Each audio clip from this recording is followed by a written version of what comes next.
혼자만 읽기엔 너무 아쉬운 책들. 함께 이야기 나누면 더욱 좋은 책들. 북토크쇼 해시태그 책 지금 시작합니다. 북토크쇼 해시태그 책 5번째 시간이 돌아왔습니다. 벌써 날씨가 완연한 가을이 되었죠. 그런데 낙엽이 벌써 많이 떨어졌어요. 그리고 무엇보다 천고마비라고 하더니 예. 말은 살이 안 찌고 제가 살이 찌습니다. 식욕이 좀 돌아오는 그런 예. 계절이죠. 네. 주체할 수가 없더라고요. 식욕과 함께 독서욕도 같이 돌아오기를 바라면서 이번 시간에도 새로운 책을 들고 찾아왔습니다. 오늘 소개드릴 책은 아픔이 길이 되려면 이라는 책인데요. 오늘은 특별하게 책을 쓰신 분을 자리로 모셨습니다. 김수석 교수님 안녕하십니까? 반갑습니다. 반갑습니다.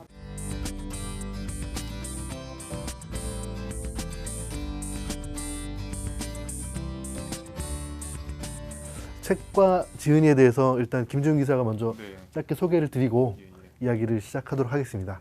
제가 이 아픔이 길이 되려면 책을 소개하는 기사를 이제 지면에 썼었는데요. 그래서 꼭 모시고 싶었습니다. 네.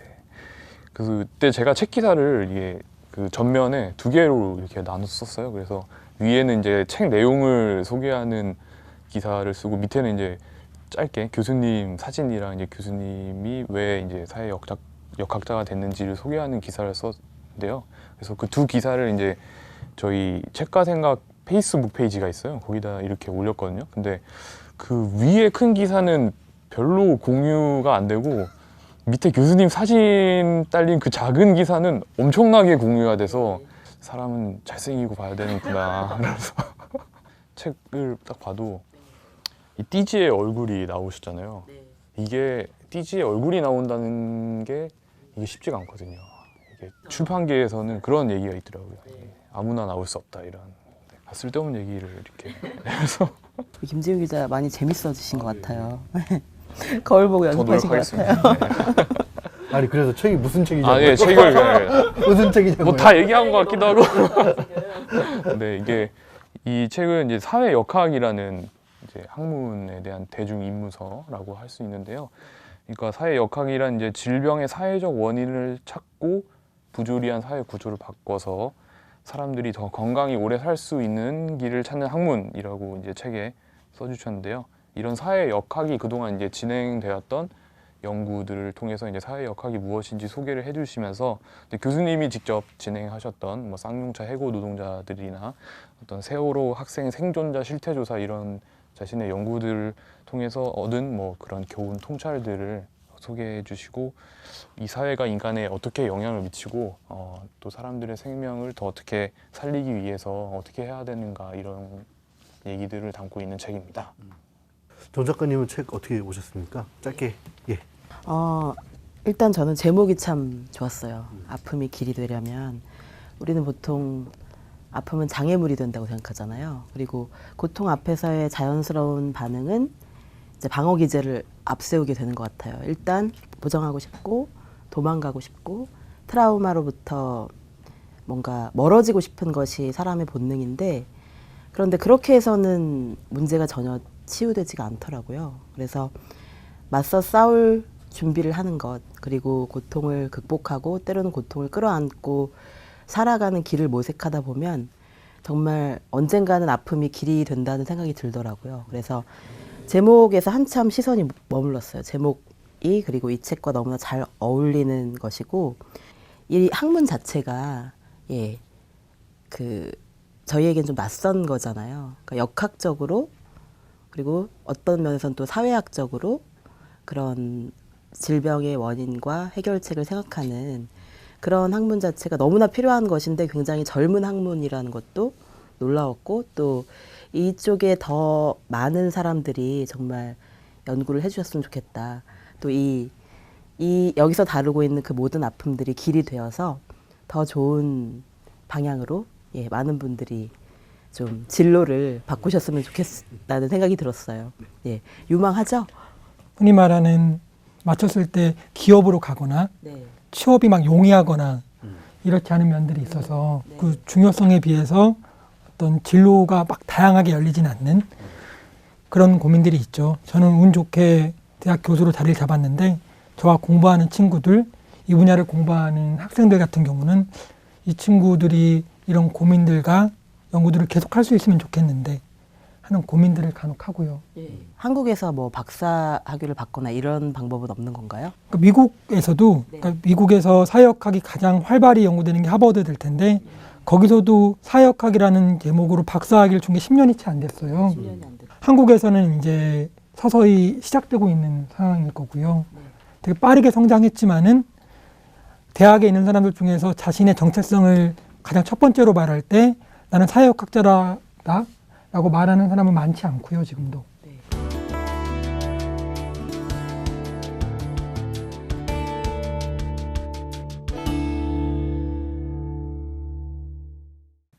그 아무래도 사회역학이라고 하는 말이 좀 그 원뜻 다가오지는 않는 것 같아요. 그러니까 뭐 간단하게 질병의 사회적 원인을 찾는다라고만 설명을 했는데 아무래도 그 공부를 하신 분께서 좀 쉽게 한번 사회역학이 무엇인지 좀 풀어주시면 더 좋을 것 같습니다.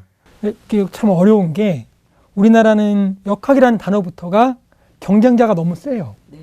첫 번째 경쟁자는 물리학의 역학, 양자 역학. 그렇죠. 그 역학이 있죠. 그리고 그만큼 센 경쟁자가 이제 점수, 그 역학이 있군요. 예, 올해의 운세를 보는 한자는 역학, 다르죠. 주역의 네. 역학. 네. 그러다 보니까 역학이라는 단어를 먼저 얘기했을 때 그 질병의 원인을 탐구하는 역학조사의 역학을 생각을 못해요, 잘. 그래서 거기서부터 한번 밀리는 거죠. 근데 이 역학 중에서도 질병의 사회적 원인을 찾는 사회역학이라는 단어는 낯설 수밖에 없는 걸 거고요. 좀 쉽게 얘기를 하게 되면은 그런 거죠. 흡연이 폐암의 원인이라고 하는 것들을 어떤 여러 가지 실험 연구도 있겠지만은 가장 좋은 연구는 사람을 대상으로 흡연을 많이 했던 사람들이 여러 조건을 통제한 상황에서 흡연을 많이 하면 폐암에 많이 걸리더라. 이런 걸 사람을 대상으로 한 데이터로 보여주는 게 제일 좋거든요. 당연하겠죠. 그런 것들을 역학 연구가 해왔다고 하면은 사회역학은 흡연이 폐암을 유발했던 것처럼 우리가 살아가고 있는 사회 공동체의 어떤 성격이 제도가 혹은 심리 사회적 경험들이 우리를 아프게 할 수 있다. 차별이, 모욕이, 그리고 제도적 불평등이 그런 것들을 질병의 원인으로 탐구하는 학문이라고 말하면은 이해할 수 있지 않을까 싶어요. 대표적인 어떤 사회 역학의 연구 뭐를 하나 소개해 주시면은 좀 더 이해가 빠를 것 같은데요. 어떤 사회역학이라고 하는 게 실은 딱 독립된 한 분야라고 말하기 되게 어려운 부분도 있는 게 그런 생각을 해보는 거예요. 모든 인간의 질병은 사회 속에서 발병하잖아요. 그러면 인간에게서 발병하는 질병 중에 사회적 원인이 없는 게 있을까? 아무리 몸속에서 어떤 원인이 있어서 질병이 나온다 할지라도 그 사회적 환경과 무관하게 병이 나타나고 진행되는 경우는 드물 테니까. 그래서 실은 모든 질병들은 사회적 원인인 동시에 개인적 원인을 갖고 있는 걸 텐데요. 그런 의미에서 사회역학의 대표적인 연구라고 했을 때는 이런 사회적 원인과 개인적 원인 중에서 사회적 원인을 좀 더 강조해서 보여줬던 연구들일 것 같아요. 우리는 결핵의 원인이라고 생각하면 결핵균을 먼저 떠올리잖아요. 결핵균에 노출되면 결핵에 걸리는 거지. 그래서 결핵의 원인은 결핵균이야, 박테리아야. 그게 일반적인 생각인데 책에 나오는 흥미로운 연구 중에 하나가 옥스퍼드 대학에 있는 데이비드 스터클러라고 하는 학자가 그렇게 본 거예요. 그 90년대 초반에 구소련이 붕괴가 되면서 그 지역의 동유럽에 있는 국가들이 다 같이 경제 위기를 맞아요. 자본주의에 익숙치 않으니까. 그랬을 때 경제 위기가 왔기 때문에 돈을 어디선가 빌려야 되는데 국제통화기금에서 돈을 빌렸던 나라들이 있었고 다른 곳에서 돈을 빌린 나라들이 있었거든요. 근데 국제통화기금의 경우는 어떤 합리적 구조조정이라는 이름하에 어떤 예산들을 축소시키길 요구를 해요. 복지 예산들이나 이런 부분들이 먼저 축소가 되는데 이 스터클러 교수님이 어떤 생각을 했냐면은 자 좋아. 동유럽 국가들이 다 같이 경제 위기를 맞았어. 어떤 나라는 돈을 IMF로부터 빌리고 어떤 나라는 딴 데서 빌렸는데 이 각 나라들의 결핵 사망률의 변화를 한번 봐보자 라고 한 거죠. 그랬더니 돈을 IMF로부터 빌렸던 나라들의 경우는 결핵 사망률이 시간이 갈수록 증가하는 거고 다른 곳에서 빌렸던 나라는 그렇지 않았던 거죠. 의료나 질병 감시 시스템에 대한 투자, 복지 제도에 대한 투자가 감소됐던 것들이 원인이 아닐까라고 얘기를 하면서 이런 연구를 발표를 한 건데 딱 한 걸음 뛰어서 보면 그런 거죠. 그러면은 돈을 IMF로부터 빌렸던 그 나라들의 경우는 그 사람들이 결핵으로 인해 사망했던 게 결핵균 때문인가? 국가의 판단 때문인가? 결핵에 걸리려면 결핵균에 노출이 돼야 되는 건 맞는데 그 원인에 해당하는 것들 그리고 이 원인에 해당하는 것들을 그대로 놔둔 채로 물론 근거리에 있는 개인적인 원인들이 매우 중요해요. 근데 이것들만 봤을 때는 이런 사회적 원인들에 대한 고려가 없었을 때 사람들을 건강하게 만드는 데 있어서 효과가 제한적일 수밖에 없겠다. 그런 고민들을 하는 학문인 거죠. 어떻게 해야지 공동체가 그 공동체 구성원들 개개인들이 더 건강할 수 있도록 도울 수 있을까? 이런 고민들을 연구 가설로 풀어내는 거예요.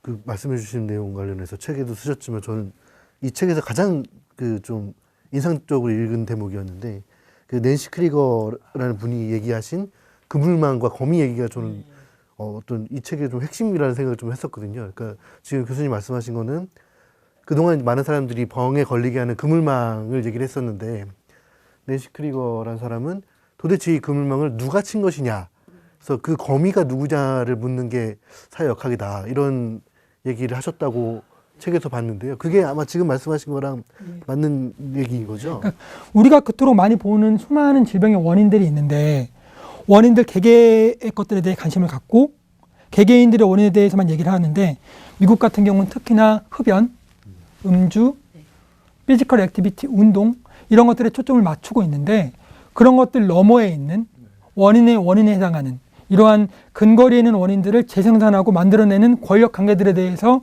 왜 이렇게 무심하냐, 왜 그물은 존재했다고 믿느냐, 주어진 것으로 생각하느냐, 그것들 역시 역사가 만들어낸 것들인 거고, 그렇다고 하면 그런 것들을 감안하지 않는 질병 원인에 대한 연구들이 과연 근본적인 해결책이 될 수 있겠느냐, 그런 질문들을 논문에 담았던 거죠.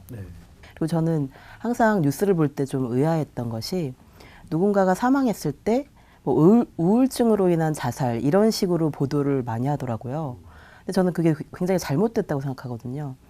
우울증으로 인해 자살한다는 것은 뭐랄까 너무나 안일한 그 사태 파악이라는 생각이 들어요. 그러니까 왜 우울증인지, 그리고 우울증이 확실한 건지도 사실 모르는데 뭐 예를 들어서 우울증에 관련된 약을 약간 먹었던 기록이 있다고 해서 우울증이라고 또 단정할 수는 없잖아요. 그러니까 모든 것들이 다 불명확한 상태에서 저는 예전에 최진실 씨 사망했을 때 하루 만에 우울증 자살이라는 그 기사가 나왔었거든요. 근데 말이 안 되는 거잖아요. 자살인지도 확실하지 않은데 우울증으로 인한 자살이다. 이런 식의 보도가 굉장히 문제라는 생각이 들었어요. 그래서 그건 정말 원인의 원인을 전혀 밝히려는 생각이 없는 그런 너무나 정말 편안한 안일한 대처 방식이 아닌가 생각이 들었거든요. 그 말에 전적으로 동의하면서도 실은 그 말이 두 가지 포인트가 섞여 있어요. 한국 사회에서 차별과 낙인이라고 할 때 우리가 갖고 있는 큰 낙인 중에 하나가 정신질환자에 대한 낙인이 있어요. 그래서 내가 되게 우울하고 힘든데 정신과에 못 가요. 근데 정신과로부터 도움을 받으면은 나아질 수 있는 경우들이 꽤 많이 있거든요. 그리고 자살이 아주 다가갔던 순간에 그 순간을 잘 넘기면은 또 자살의 위험에 노출되지 않을 수도 있다고요. 충분히 그런 것들을 보여주고 있는데 기본적으로 내가 우울증에 걸려 있고 불안장애를 겪고 있고 이럴 때 병원에 가는 것들 낯설어하는, 두려워하는, 낙인처럼 여기는 사회에 문제가 하나 있는 거고요. 그와 함께 그 작가님께서 얘기해 주신 것처럼 저도 그런 말들이 되게 불만인 거예요. 어떤 의미에서 동호반복 얘기하나? 우울증과 자살은 어떤 공통의 원인을, 큰 원인을 갖고 있는 공동의 결과물 아닌가? 근데 이렇게 이런 것들을 개인 수준에서 당장 눈에 포착되는 말하기 쉬운 것들에 집중함으로써 전체의 원인에 대한 것들은 찾아가려고 하지 않지. 좀 어려워도 멀리 있어도 그런 것들을 언급하기 위한, 찾아내기 위한 연구들을 해야 하고 사회적으로 그런 것들에 관심을 가져야 되는데 그러니까 모든 원인과 결과라고 하는 것들은 질문을 어떻게 하느냐에 따라서 대안이라고 하는 건 질문에 따라 결정되거든요. 질문이 우울증의 자살의 원인인가 하면은 우울증 환자의 치료만이 답인 것처럼 보일 수 있어요. 되게 중요한 포인트긴 하지만은 그것만으로는 작가님 얘기하신 그 둘의 모두의 원인일 수 있는 것들이 그대로 남겨지는 그런 부분들이 있지 않을까 싶어요.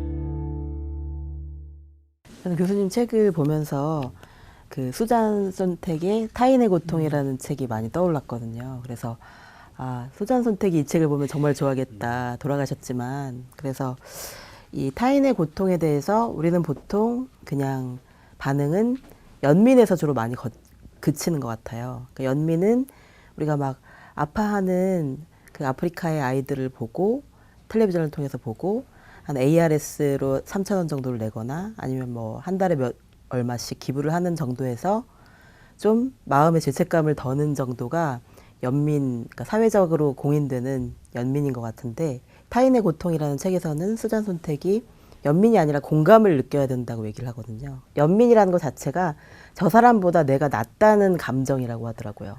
저 사람보다 나는 우월하고 그래서 너무나 다행이다. 예를 들어서 우리는 북한에 태어나지 않아서 너무 다행이다라고 생각하는 것도 연민이죠. 이라크에 태어나지 않아서 다행이라고 생각하는 것도 연민이죠. 그런데 저 사람보다 내가 낫기 때문에 도와줘야 된다고 생각하는 것이 아니라 공감은 나도 언제든지 저렇게 될 수 있다는 생각. 우리가 세월호를 보면서 느낀 생각이죠. 나도 언제든지 저 상황이 될 수 있고 그리고 내가 저 상황에 있어도 죽었겠구나라는 그 비극적인 인식도 포함이 되는 거거든요. 그런 공감과 뭔가 자기 삶을 바꾸려는 의지가 이 세상을 바꿀 수 있다는 이야기가 이제 타인의 고통에 나오는데 저는 이 책이 아마 그 타인의 고통의 어떤 뭐랄까요 우정 같은 타인의 고통에 대한 어떤 사회 역학의 반응이 아닐까 그런 생각이 들어서 굉장히 그 책이 많이 떠오르면서 교수님도 혹시 그 책을 좋아하시지 않을까 하는 생각도 들었어요. 책 좋아하고요. 네. 그런 일들이 많았어요. 그러니까 인간이 실은 연민을 감정도 훌륭하고 놀라운 감정이잖아요. 네. 어쨌든 없는 우리 포유류잖아요. 네. 동물인데 내가 직접적으로 가까이 보지 않은 글로 영상으로 본 누군가를 위해서 어떤 마음을 낸다고 하는 건 어쨌든 동물인 우리가 그렇죠. 되게 놀라운 일이고 네. 그것도 훌륭한 면들이 있는데 그런 것들이 어떤 자기만족으로 소비가 되고 그런 것들이 오히려 어떤 지점에서는 변화를 방해하기도 하고 그런 부분에 대한 비판이 있었을 것 같고요. 근데 그와 함께 이제 고민하게 되는 건 그런 거였던 것 같아요. 모두 느끼시는 거겠지만 현장에서 고통받고 있는 사람들을 가까이서 보게 되면은 공감을 하는 게 맞나라는 생각이 들 때가 있어요. 네. 예를 들어 세월호 연구를 처음 시작할 때 한겨레 기자분들을 포함해서 몇 분을 만났는데 부탁하더라고요. 감정이입을 하지 마라. 그분들은 다 감정이입을 했던 분들이죠. 네. 정말 최선을 다해 현장에 들어가서 그 고통을 다 겪으셨던 분들이 저한테 하시는 얘기가 감정이입을 할 수 있으면 좀 안 해보세요. 늪과 같아가지고 특히나 그 당시엔 더더욱 그랬죠. 늪과 같아서 이 감정에 들어간 다음에 나오기가 너무 힘들어요. 그래서 저는 제가 나름 거리를 두고 잘하고 있는 줄 알았는데 그렇지 않은 순간들이 몇 번 있었던 거죠. 그리고 그 자리에 가게 되는 경우들이 종종 있어요. 예를 들어 지금 기억나는 건 그런 거죠. 그 얘기를 듣게 됐는데 배가 가라앉고 있는데 그 구명조끼가 하나가 있었대요. 그 앞에는 애들이 많았어요. 여고생이 한 명 있었고 근데 그 친구는 구명조끼가 없었던 거죠. 그래서 이제 이분이 살아남으려고 그 구명조끼를 빨리 집어서 입은 거예요. 근데 그 여고생이 그런 얘기를 했대요. 난 구명조끼가 없는데. 그리고 그분은 살았고 여고생은 죽었죠. 내내 이제 트라우마에 시달리는 거죠. 그러니까 그 눈빛을 잊을 수가 없잖아요. 그러니까 인간이 그런 상황에 놓이면 안 되는데 그런 자리에 놓인 인간은 두 가지 선택밖에 없는 거예요. 구명조끼를 챙겨 입고 내내 그 눈빛을 기억하며 트라우마 속에서 살거나 혹은 죽거나. 되게 잔혹한 조건이죠. 그러니까 아무리 훌륭한 사람도 그 자리에서는 두 가지 중에 하나예요. 죽거나 내내 그 눈빛을 기억하면서 괴로움 속에서 살거나. 공감이라고 하는 것들이 그런 의미에서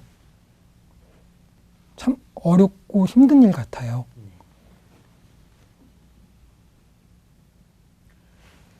진짜 어렵네요.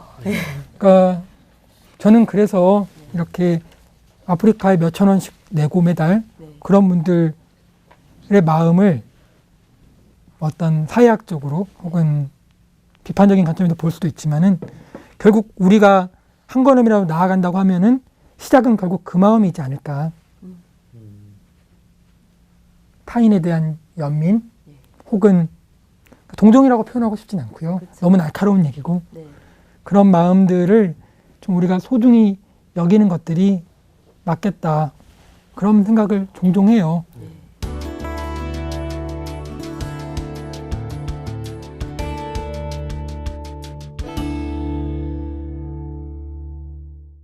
그 세월호 참사 특별조사위원회가 요청하는 그 세월호 생존 학생 실태조사 연구를 이제 진행하셨었는데요. 그게 어떤 이제 조사였는지 좀 알 수 있을까요? 일단 그 시점을 기억해야 되는데 이 연구 용역이 이 연구를 진행할 사람을 찾는다고 공고가 뜬 게 2015년 12월쯤이에요. 이 시기가 되게 중요한 건 참사가 터지고 2년 가까이 1년 반 이상 지나갔던 시기인 거죠.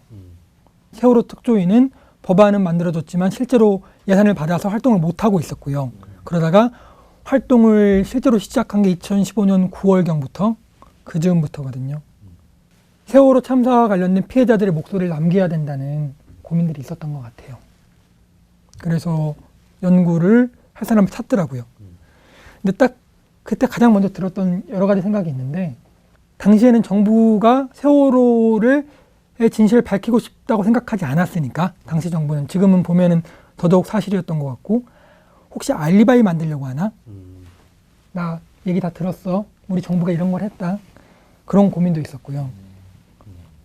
또 하나는 당시에는 세월호 특조위는 정부가 만들었지만 잘 되길 바랬던 조직이 아니에요. 명확하게 그래요. 그래서 예산과 기간이 되게 짧은 거예요. 기간은 2016년 1월부터 6월 정도까지 연구를 다 끝내야 되고요. 6개월 동안. 보고서 작성까지. 예산은 처음에 배정된 거의 절반으로 줄은 거예요. 그러면서 이제 제가 관심이 있었던 거는 생존 학생들의 경험들을 글로 담는 거. 또 고민이 그런 거였어요. 자, 2016년 1월입니다. 그리고 1월 초에 단원고 학생들은 졸업을 해요. 그러면은 1년 반 동안 얼굴을 보지도 못했던 연구자가 와가지고 이미 졸업을 했는데 너희 얘기를 듣겠다고 말을 하는 거예요. 상식적으로 제가 그 학교 학생이면은 저는 저랑 얘기를 안 할 것 같아요.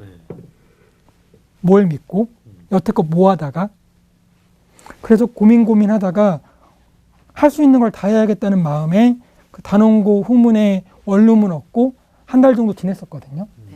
아침에 일어나서 단원고 들어가서 그 빈 교실 보기도 하고 여기저기 주변에 사회단체에서 돌아다니면서 쓸데없이 막 얘기하기도 하고 그러다가 뭐 단원고 학생들 모인다고 하면은 가서 커피 한 잔 같이 하면서 연예인 얘기도 같이 하고 다행히 되게 감사한 연구팀들 다른 교수님들이랑 같이 하게 돼서 그분들과 함께 생존 학생 19명 부모님 20분 대략 그 정도 숫자들을 심층 인터뷰를 했죠.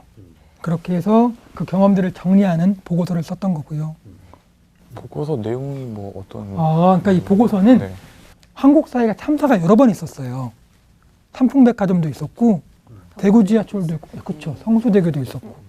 그런데 이럴 때마다 보고서들을 찾아봤더니 당사자들의 목소리가 담긴 보고서가 없어요. 뭐냐면은 참사가 벌어지고 지원을 수행했던 국가기관이 자신들의 지원 내용을 밝히기 위한 보고서만 있어요. 근데 아무리 철저한 인간이라도 내가 나를 평가하면 편향될 수밖에 없거든요. 그리고 그게 심지어 공무원 조직이면 어쩔 수 없이 약점과 실패야 슬픈 얘기보다는 열심히 했던 부분들을 부각시킬 수밖에 없는 거고. 그래서 세월호 이 특조위의 이 연구와 보고서는 당사자들의 목소리를 국가 기록으로 남길 수 있는 되게 귀한 기회였거든요. 배에서 탈출하는 과정부터 연수원에 들어갔던 거, 학교로 복귀했을 때 특별전형이란 과 관련돼서 여러 가지 낙인과 힘들었던 시간까지 서술을 같이 했던 거죠. 가만히 있으라는 얘기가 되게 한동안 유행처럼 돌았잖아요. 근데 그런 걸 잘 생각해 볼 필요가 있는 게, 배가 기울 때 이렇게 기울다가 어느 순간 확 기울었대요. 기울고 막 이렇게 쇼파가 넘어지고 그럴 때 이들은 믿었던 거거든요. 나보다 더 잘 아는 선원들이, 여기 직원들이 가만히 있으라고 말을 하기 때문에 내가 움직이면은 혼란을 초래하고 구조에 방해가 될 수 있다는 생각에 흔히들 생각하는 것처럼 무책임하고 수동적으로 있었던 게 아니라 최선을 다해 이게 다 같이 사는 길이라고 믿고 그 시스템을 믿고 가만히 있기 위해 온갖 힘을 썼던 친구들이에요. 그러니까 여기서 가만히 있으라는 단어는 흔히 말하는 것처럼 수동적인 뭐 교육 속에서 말을 따랐던 어리석은 판단, 이렇게 절대 이해하면 안 돼요. 최선을 다했어요. 다만 잘못된 어른들을 믿었던 거지. 5명 중에 4명이 죽은 일이에요.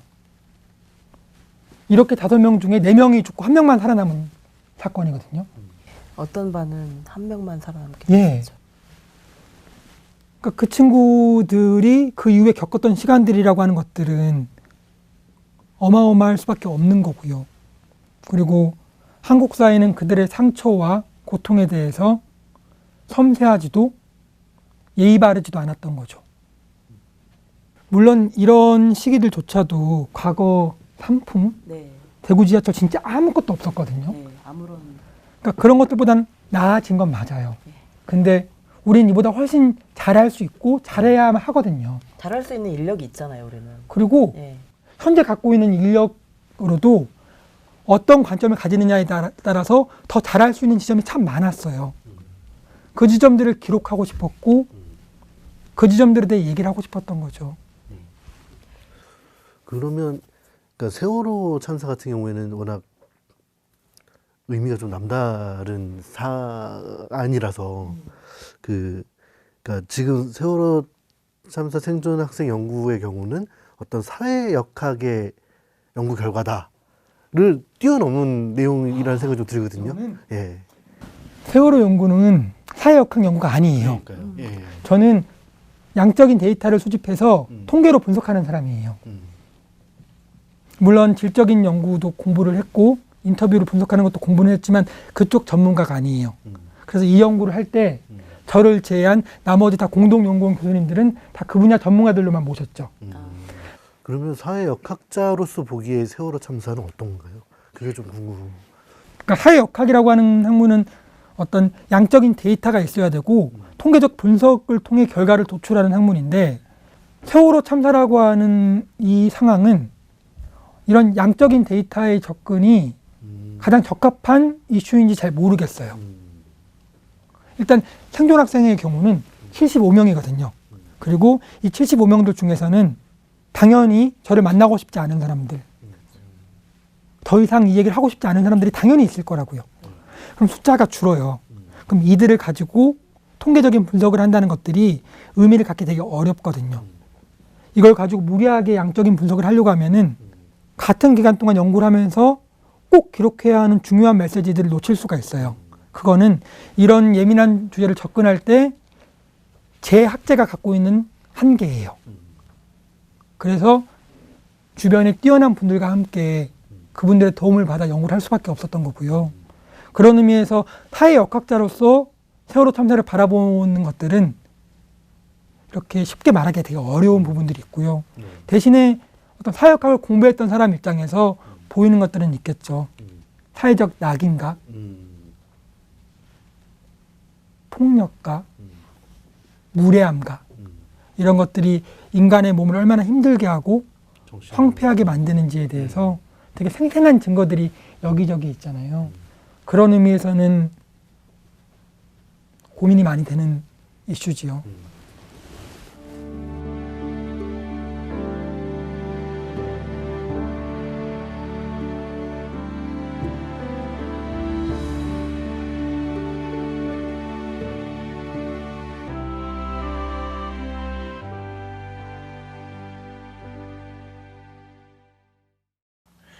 2015년에 이제 쌍용 자동차 해고 노동자 관련한 사회 역학 조사도 이제 진행을 하셨는데요. 그 조사는 어떤 거였는지 좀. 이것도 사연이 긴데 2011년도쯤에 미국에서 박사학위를 받고 일하고 있었는데 신문 기사를 본 거예요. 5살 된 아이가 유치원 버스를 못 탄다는 거예요. 왜 못 타냐 그랬더니 아빠가 파업을 하고 이후에 그 잡혀가는 모습을 버스로 끌려가는 모습을 본 거죠. 그 다음부터 이 아이가 유치원 버스를 못 타는 거예요. 그 그림이 안 떠나더라고요. 모두가 소풍을 가는데 혼자 그 기억으로 인해 유치원 버스를 타지 못하고 있는 그 아이의 모습이 본 적도 없는데 뭔가 해야 되지 않을까 생각을 했던 거고, 한국에 가서 파업 직후에 민주노총이랑 등등이 수집했던 그들의 건강에 대한 데이터가 있었거든요. 그걸 받아서 분석을 해보니까 너무 안 좋은 거예요. 한국에 교수로 온 다음에 그 와락 있잖아요. 그냥 무작정 찾아간 거죠. 그냥 마음속에 미안한 마음에. 그때 멀리 있었으니까. 찾아가서 인사하고 그랬는데, 그러다 어느 날 2015년에 그 김덕중 지부장님이 연락을 하셨더라고요. 해고 노동자들이 너무 힘들어한다. 벌써 해고가 된 지 6년인데 희망이 안 보이는데 세상은 너무 조용하다. 이들의 건강에 대한 제대로 된 연구가 있으면 좋겠는데 혹시 가능하겠냐?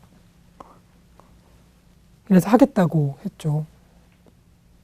그리고 파일럿 테스트도 하고 인터뷰도 하고 해서 설문을 진행했던 거고요. 쌍차 노동자들에 대한 어떤 마음도 있었지만 그와 동시에 학자로서의 욕심도 있는 거예요. 뭐냐면은 쌍용차 노동자들은 어떤 집단이냐면은 정규직으로 일하다가 해고를 당한, 같은 공장에서 해고당한 노동자들이 6년 동안 모여있는 집단이에요. 그래서 이 6년을 재구성하면 어떤 질문에 답할 수 있냐면은 한국의 정규직 노동자가 해고를 당했을 때 어떤 루트를 거치는가를 볼 수 있는 자료가 돼요. 근데 그 자료는 되게 중요하거든요. 그래서 설문을 하고 분석을 해서 미끄럼틀 한국 사회라고 하는 논문을 썼던 게 실은 그런 거죠.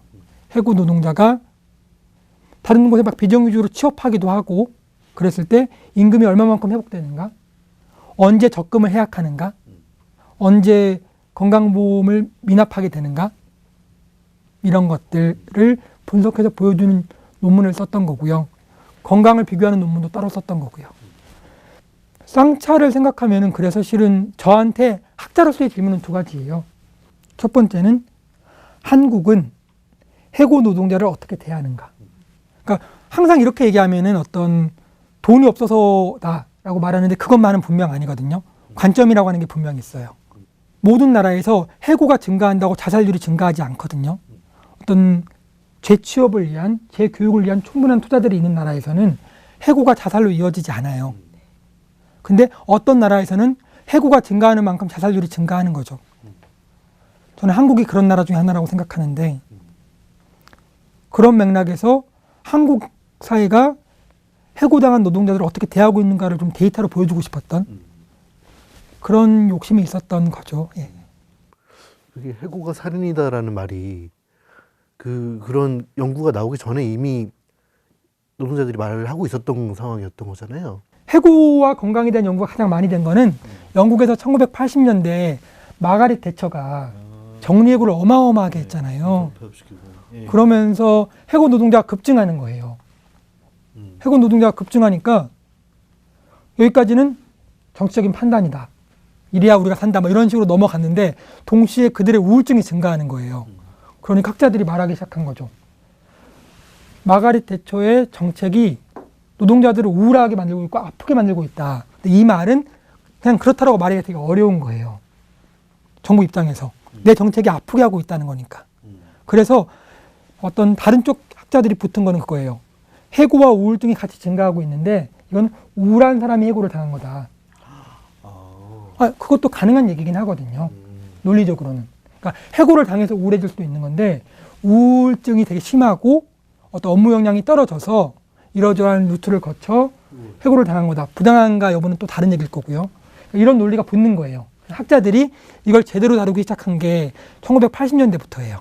왜냐하면 이 사슬을 풀어야 되니까. 대량 해고가 급증하면서 그 문제도 불거진 거네요. 그렇죠. 예. 그러면서 학자들 입장에서는 말을 하려고 하면 근거가 필요했던 거고 1980년대 영국은 그런 내용들을 분석하기 위한 되게 좋은 실험장이었던 거죠. 예.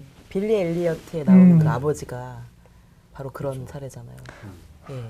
빌리 엘리어트. 네.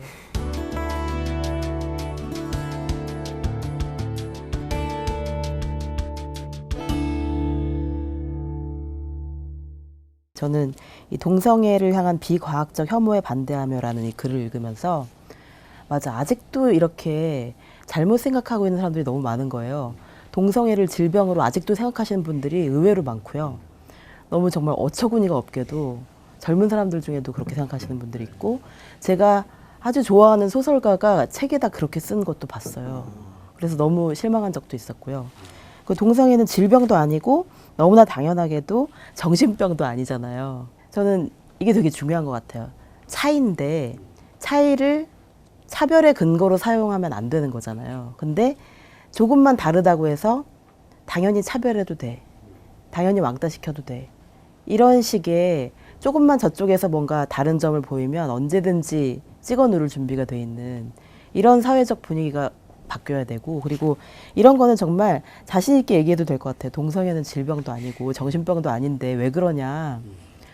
내가 동성애자가 아니더라도 그런 얘기는 좀 우리가 해야 될 것 같아요. 너무 어이없는 일들이 많아서. 예. 저는 동성애 문제를 놓고서 네. 동성결혼 법제화를 놓고도 논쟁할 수 있어요. 이건 반대할 수도 있는 주장이에요. 네. 저는 필요하다고 생각하는 사람이지만은 법을 만드는 일이니까 어떤 사람은 이러저러한 이유로 반대할 수도 있어요. 또 토론할 수 있죠. 민주주의에서 의견이 다른 거고 토론할 수가 있어요. 차별금지법도 토론할 수 있어요. 저는 차별금지법이 필요하다고 생각하는 사람이지만 누군가가 어떤 게 걱정되는 부분이 있다면 놓고 찬반을 얘기할 수 있어요. 근데 동성애가 질병인가 아닌가 얘기는 넘어가야 되는 거예요. 이거는 논쟁할 만한 가치가 없어요. 왜냐하면은 2000년 이후에 전 세계 어느 정신과 교과서에서도 이게 논쟁의 여지가 있다고 얘기하지 않아요. 전문가 집단에서 동성애는 질병이 아닌 걸로 확실히 얘기를 하고 있고, 가끔 이제 반동성애 운동하는 분들이 얘기하는 건데 70년대 후반에 나온 투표에서 엇갈렸다고 얘기하는데 70년대 후반의 의사들은 70년대 초반 개정되기 이전 걸로 배운 사람들이에요. 그러면 당연히 내가 배운 게 그런 거니까 그렇게 생각할 수 있죠. 그래서 우리가 지금 얘기를 하려고 하면은 미국 정신과 의사협회나 세계 정신과 의사협회가 어떻게 말하고 있는지, 교과서가 어떻게 말하고 있는지, 저명한 학술지들이 어떻게 말하고 있는가인데, 동성애가 질병인지 아닌지 여부는 논쟁의 여지가 있는 게 아니라 아닌 거고, 그리고 전환 치료는 지금 현재 존재하지 않아요. 그리고 전환 치료를 할 이유도 없는 거고, 가끔 성명서를 보면 그런 말들이 있거든요. 동성애 합법화에 반대한다. 저는 동성결혼 법제화에 반대하는 건 말이 된다고 생각해요. 동의하지 않지만. 근데 동성애 합법화는 이게 말의 뜻이 뭔지 알 수가 없는 말이고 그냥 혐오라는 말을 대신하는 것밖에 아닌 것 같아요. 어떻게 사랑을 합법화해요? 동성애는 사랑인데. 그러니까 사랑의 정의는 실은 상대방을 애틋하거나 그리워하는 마음인데 정명이 아닌 거죠. 정확하게 부르고 있질 않은 거고, 그래서 만약에 정말로 어떤 게 불편하시다고 하면은 정확한 주제로 논쟁했으면 좋겠어요. 2017년 한국 사회에서 이 법 제도가 필요한지 아닌지, 전문가들 집단에서 논쟁이 끝난 얘기들은 뒤로 하고요. 동성애는 HIV 감염의 원인이 아니고, 한국의 HIV에 대한 인식은 1980년대 초반에 미국에서 치사율이 40%가 넘고, 바이러스를 밝히기 전에 동성애 질병이라고 생각했던 그 즈음에 머물러 있거든요. 근데 세계 학계에서는 지금 미국 질병관리본부의 발표가 그런 거니까 과학계에서 정리가 된 것들은 뒤로 하고 논쟁할 부분들에 대해서 정확히 질문하고 논쟁하면 좋겠어요. 그래서 이제 최근에 한국 성소수자의 건강을 연구하는 레인보우 커넥션 프로젝트를 올해 이제 크라우드 펀딩으로 이제 돈을 연구비를 지원 받으셔서 이제 트랜스젠더 285명이 참여한 한국 트랜스젠더 건강 연구를 이제 최근에 하고 계시다고 들었는데요. 그래서 이거 무엇을 연구하는 것인지 좀 어디까지 이제 진행이 되고 있는지가 좀 궁금합니다. 그러니까 시작하게 된 거는 3년 전쯤에 그 법적 성별 남성으로 태어났는데 스스로가 여성이라고 정체하는 MTF라고 하거든요. 트랜스젠더 분이 군 면제가 안 됐던 거예요. 진단을 받았는데도. 그래서 현역 입대하라고 판정이 나가지고, 그러니까 그 수술을 받지 않았으니까 현역 입대하라고. 그런 재판에서 전문가 소견서를 요청받았어요. 그럼 수술을 받으면 입대 안 해도 되나요? 예. 아. 그 문제가 생각보다 복잡한 문제인 게 첫째로 건강보험이 안 되고요. 비용이 어마어마한데 둘째로는 한국에서 그런 트랜스젠더 성전환 수술을 제대로 교육받거나 이렇게 전문적으로 하고 있는 곳이 많지 않고요. 거의 없다고 할 수 있고 셋째로는 한국 사회가 워낙 성소수자에 대해 적대적이다 보니까 성전환을 하는 과정 속에서 준비 없이 하게 될 경우에는 내가 맺고 있는 사회적 관계가 다 끊길 수가 있어요. 왜냐면 강제로 갑자기 외향이 변하니까. 이런 것들을 고민하다가 보니까 한국 데이터를 찾는데 연구가 없는 거예요. 말을 하려고 하니까 외국 연구만 갖고 말을 하게 되는 거예요. 우리가 참 무지하고 무책임했구나 이런 생각을 했고요. 그래서 연구를 하기로 마음을 먹었고 크라우드 펀딩으로 모은 돈으로 그 280명 좀 넘는 트랜스젠더 분들 연구를 했고 의료 이용 경험, 병원에서 차별받은 적이 있는지, 수술을 했는지, 군 면제의 경험, 성별 정정의 경험 이런 것들까지 다 같이 조사하는 연구를 하고 있고요. 데이터 수집은 이제 끝났고 분석하는 작업하고 있습니다. 그 활동 외에 또 앞으로 계획이 좀 다른 계획이 있으신가요?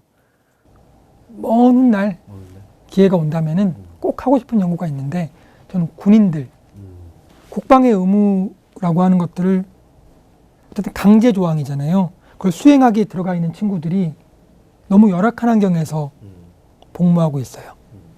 그분들의 건강에 대해서 언제 연구할 기회가 있으면은 연구하고 좀 개선하는 데 기여하고 싶고 그런 마음이 있습니다. 근데 저는 이 책에서 이제 사회적 치유라는 말씀 하셨잖아요. 그 사회적 치유라는 게 우리가 가장 어떻게 보면 취약한 부분인 것 같아요. 네가 아프면 네가 알아서 해라. 너의 아프면 너의 것이다. 라고 말하는 문화 속에서 우리가 길들여졌잖아요. 그런데 사실 어렸을 때를 생각해 보면은 동네 사람들이 서로의 문제를 다 알고 있었거든요. 저는 그냥 보통 단독주택들이 다닥다닥 붙어있는 그런 골목길에서 바로 이 근처예요. 지금도 저희 엄마 아빠는 공덕동에 사시거든요. 근데 그런 문화에서 자라다 보니까 사람들이 다 그렇게 다정한 줄 알았어요. 예, 다정하고 막 온갖 문제들을 서로 같이 걱정하고, 물론 같이 걱정해서 나락에 빠질 때도 많아요. 그런데 그렇지만 누군가 항상 나를 걱정해 준다는 게 고맙잖아요. 그래서 사람들이 참 정이 많은 게 인간의 본능인 줄 알았는데 점점 아파트촌으로 이사를 가면서 저도 독립을 하고 이러면서 아, 사회가 그렇지 않구나. 그리고 저는 사회 역학에서 공간 문제를 좀 다뤘으면 좋겠어요. 아파트가 많이 생기면서 사람들이 그전에는 아주 적었던 병들이 많이 생기거든요. 저는 그 중에 대표적인 것도 어쩌면 우울증도 있고 또 그런 소음에 대해서 못 견디게 된 것도 예전에는 더 시끄러웠거든요, 사실. 더 시끄러운 곳에서도 잘 살았거든요. 그런데 우리가 못 견디게 된 거죠. 이웃이 아니라 타인의 침입이라고 생각하게 돼버린 거죠. 생활소음인데 사실 소리가 안 나는 게 더 무섭지 않아요? 그럼 뭔 일 난 거잖아요. 소리가 전혀 안 나면 그 집에 뭔 일 생긴 거잖아요. 그런데 이런 것들을 생각해 보면 이 사회적 치유라는 게 사실 우리는 사회적 치유라는 말이 중요한 건 알겠는데 어떻게 해야 될지 잘 모르겠거든요. 일반인들은 우리가 어떻게 해야 이게 도움이 될까? 사회적 치유의 어떤 보탬이 되려면 어떤 방식으로 일상 속에서 우리가 좀 작은 도움이라도 될 수 있을까? 그런 생각이 많이 들었거든요. 고통이라고 하는 것들이 개별적인 거잖아요. 고통 하나하나와 사건 하나하나가 다 개별적인 역사가 있고 그래서 어떤 사회적 치유를 얘기할 때 어떤 큰 얘기를 한다는 게 되게 어렵고 조심스러운 건 맞는 것 같아요. 그런 어떤 거대한 국가적 재난들이 있었을 때는 우리가 이 상황을 어떻게 이해해야 되는지 어떻게 받아들여야 하는지를 방향을 잘 설정하는 게 되게 중요한 것 같아요. 예를 들어 노르웨이에서 한번 그 섬에서 총격 사건이 있었거든요. 그랬을 때 노르웨이 총리의 얘기를 듣고 되게 놀랐는데 그러니까 우리는 이 테러와 이 폭력에 대해서 더 나은 인간성으로, 더 나은 인본주의로 대응하겠다. 물론 범죄자에 대한 처벌은 명확히 해야 되고 피해자에 대한 보상은 정확히 해야 되겠지만은 그걸 넘어서서 우리가 이 사건을, 이 고통을 어떤 자세로 받아들여야 하는가에 대한 관점들을 제공하는 것들 되게 중요한 것 같아요. 세월호 참사가 되게 아팠던 것 중에 하나는 아플 수밖에 없는 일이지만은 그런 식의 얘기들을 가질 기회가 없었던 거 우리한테. 그런 것들도 되게 중요한 부분 아니었을까 싶고요. 이런 고통을 얘기할 때 성소수자분들, 동성애자분들 만나 뵙고 그러면은 트랜스젠더분들 항상 얘기하는 것들은 그런 것들이 뭐죠? 평범하게 대해줬으면 좋겠다. 똑같이. 네. 그 생존 학생들도 똑같이 대해줬으면 좋겠다. 근데 이게 알아요. 이 사람이 이 친구가 생존 학생인 거 알았을 때, 혹은 트랜스젠더인 거 알았을 때 똑같이 대해야 하는 게 되게 어려울 수도 있거든요. 왜냐하면 익숙치 않으니까. 근데 누군가한테 용기를 내서 말을 해주는 것만큼 누군가한테 용기를 내서 침묵하고 말을 안 하는 것도 배려해요. 그래서 똑같이 대하려고 노력할 필요가 있다고 저는 생각해요. 그것이 온 마음으로 누군가를 돕는 것만큼이나 큰 용기일 수도 있거든요. 배려일 수도 있고. 근데 그 지점들은 어떤 사회적으로 점점 그런 분들을 많이 만나고 어떻게 대해야 될지를 배워가면서 배워가는 부분 아닐까 싶고요.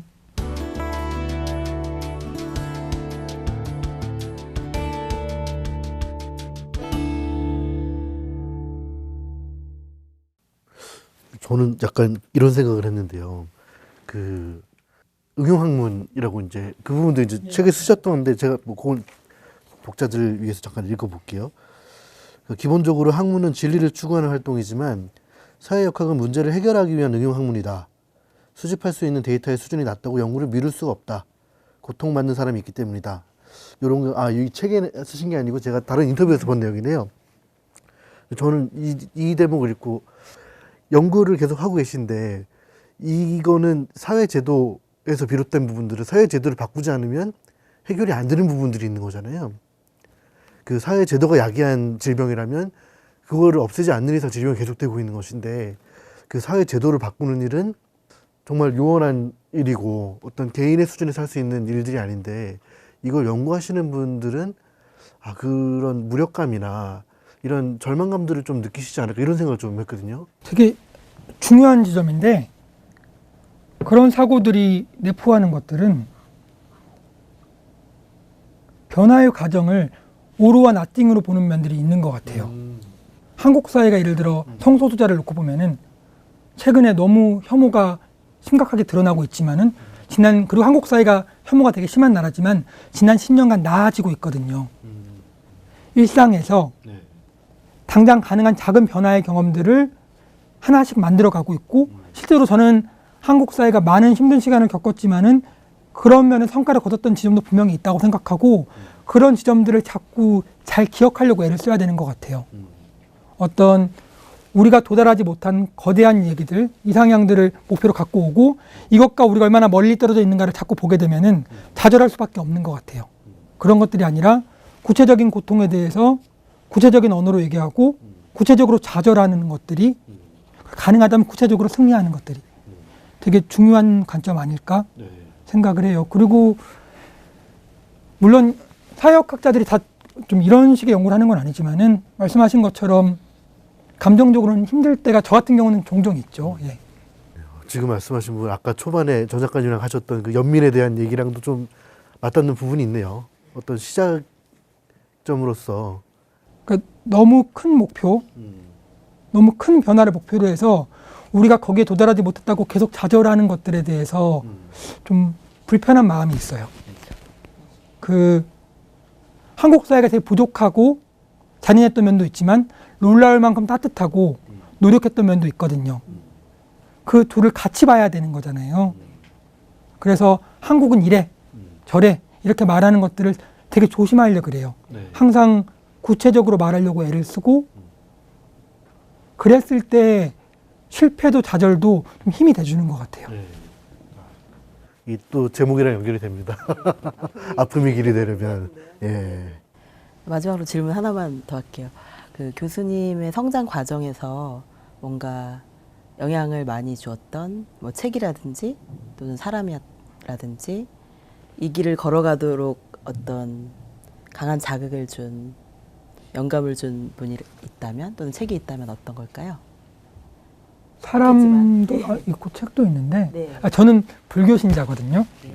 불교 신자인데 네. 책을 꼽으면 성경을 꼽아야 돼요. 아, 예, 이게 되게 애매한데 재밌네요. 예, 저는 불교 신자인데 신약 성서의 사대복음을 너무나 좋아해요. 네.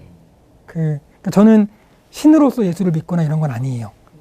근데 그 텍스트 안에서 33살의 젊은이가 보여주는 어마어마한 사랑의 크기와 가늠할 수 없는 고독의 깊이, 네. 그 쓸쓸함, 네. 신의 아들일지언정 성경상에서 인간의 몸을 갖고 태어났기 때문에 인간이 느끼는 고통과 고독을 다 느끼잖아요. 마지막에는 십자가를 지기 전에 이 잔을 지나가게 해달라고 울면서 빌잖아요. 근데도 그걸 뚜벅뚜벅 자신의 존엄을 지키면서 마지막까지 걸어가잖아요. 그 장면들을 너무 좋아하고요. 사람을 얘기한다고 하면은 당연히 저는 어머니신 것 같아요. 복 받았다고 생각하고 있어요. 되게 몸으로 보여줬던 분. 그러니까 항상 올바른 행동을 했던 사람, 혹은 항상 멋진 모습이었다는 게 아니라 멋진 모습일 수 없는 환경에서도 뭘 해도 훌륭할 수 없는 환경에서도 그 시간을 버텨내고 조금이라도 나은 사람이 되기 위해 애썼던 모습들을 성장하면서 봤거든요. 그게 저한테는 지나고 나니까, 그리고 아이를 키우는 입장에서 되게 거대한 자산인 것 같아요. 너무 감동이네요. 이제 정리를 해야 될 시간인 것 같습니다. 오늘은 김순석 교수님을 모시고 얘기를 들어봤고요. 책처럼 반듯한 모습을 좀 볼 수 있었던 것 같은데 오늘 뭐 나오신 소감 어떻습니까? 되게 좋네요. 이렇게 제 어떤 얘기들을 이렇게 편안하게 나눌 수 있어서 너무 좋았고요.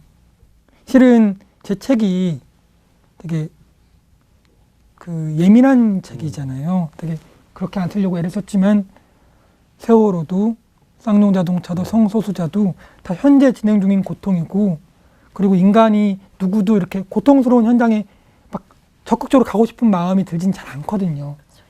고통은 누구나 피하고 싶고 당연한 거고 저 역시 그렇고요. 근데 그 고통에 대한 언어들이 담겨있는 책을 읽어주시고 그걸 함께 느껴주시려고 하는 분들 감사하고 놀랍고요. 그렇습니다. 정 작가님은 오늘 어떠셨습니까? 작가와 함께 이런 저자에 대해 그 책에 대해서 직접 얘기할 수 있는 기회가 그렇게 많진 않잖아요. 그러니까 너무 좋았고요. 그리고 또 제가 상상했던 것보다 훨씬 더 울컥하는 모습을 많이 보여주셔서 그 모습이 너무 오히려 더 좋았어요. 공감이 증폭된 느낌이에요. 그러니까 뭔가 살짝 호기심과 좀 이렇게 과연 내가 이 책이 이야기하는 모든 것들을 이해할 수 있을까 좀 부담스러운 면도 있었거든요. 그런데 사실은 저는 항상 트라우마에 관심이 많고 트라우마에 관련된 모든 학문을 공부하고 싶거든요. 그래서 지금 뭐 알지도 못하는 막 무슨 심리학 책들을 늘 읽고 있어요. 그런데 그 모든 외국 책들보다도 이 책이 더 마음에 와닿았어요. 왜냐하면 우리 이야기고 또 저와 비슷한 세대의 또 이야기이기도 하고 또 책이 워낙 좋았어요. 책 자체가. 예, 그래서 저자와 함께 할 수 있는 이 시간이 너무 행복했고 또 많은 분들이 지금도 서점에서 반응이 좋지만 더 많은 분들이 이 책에 대해서 관심을 가지고 또 무엇보다도 이 사회역학이라는 이 학문에 대해서 진지하게 관심을 가지는 젊은이들이 많아졌으면 좋겠어요. 김 기자는? 네. 저는 그 책에서 되게 감동적인 한 일화가 리처드 클랩이라는 보스턴 보건대학원 교수가 이제 IBM 공장 노동자들의 이제 직업병 소송과 관련해서 노동자들 쪽에서 좀 연구 결과를 내놓았잖아요. 그래서 어떤 뭐 변호사들한테 시달림을 당하기도 하고 그런 어떤 사회적인 좀 불이 있는데도 왜 당신이 이런 일을 하냐? 어차피 뭐 돈을 많이 받을 수 있는 일은 아니라고 이렇게 인터뷰어가 물어보니까 이제 이 클랩 교수가 골리앗에 맞서는 것이지요. 법정에서 노동자들은 보통 이길 수 없습니다. 적절한 도움을 받을 수 없기 때문이지요. 그들은 그럴 만한 가치가 있는 사람들입니다. 어떤 변호사는, 어떤 학자는 그의 편에 서 있어야 합니다. 라고 이렇게 답변을 한 대목이 되게 마음에 울림이 컸는데요. 우리나라에도 이제 그런 일을 해줄 수 있는 사람이 생겼다는 거에 대해 감사한 마음이 들더라고요. 이제 사회의 역학이라는 어떤 공적이고 학문적인 그리고 이런 도구를 가지고 자신의 아픔을 뭐 아프다고만밖에 얘기할 수 없는 사람들을 좀 더 과학적이고 힘이 있고 그들을 실제로 도울 수 있는 도구로 그들의 편에서 당신분들은 이렇게 할 만한 가치가 있는 사람들이다라고 이제 얘기를 해줄 수 있는 사람이 생겼다는 것에 되게 이게 감사한 마음이 들었습니다.